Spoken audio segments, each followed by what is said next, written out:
Pakistan women और Zimbabwe women के दरमियान तीसरे टी20 में बिल्ली ग्राउंड में घुस आई। विकेट कीपर मुनीबा अली ने ग्राउंड से निकालने की कोशिश की लेकिन बिल्ली टस से मस न हुई।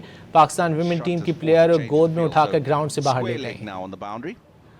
पाकिस्तान विमेन और जिम्बाब्वे विमेन के दरमियान तीसरे टी20 में बिल्ली ग्राउंड में घुस आई। विकेट कीपर मुनीबा अली ने ग्राउंड से निकालने की कोशिश की लेकिन बिल्ली टस से मस न हुई।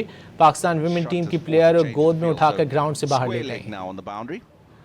पाकिस्तान विमेन और जिम्बाब्वे विमेन के दरमियान तीसरे टी20 में बिल्ली ग्राउंड में घुस आई। विकेट कीपर मुनीबा अली ने ग्राउंड से निकालने की कोशिश की लेकिन बिल्ली टस से मस न हुई।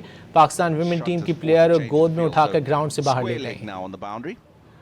पाकिस्तान विमेन और जिम्बाब्वे विमेन के दरमियान तीसरे टी20 में बिल्ली ग्राउंड में घुस आई। विकेट कीपर मुनीबा अली ने ग्राउंड से निकालने की कोशिश की लेकिन बिल्ली टस से मस न हुई।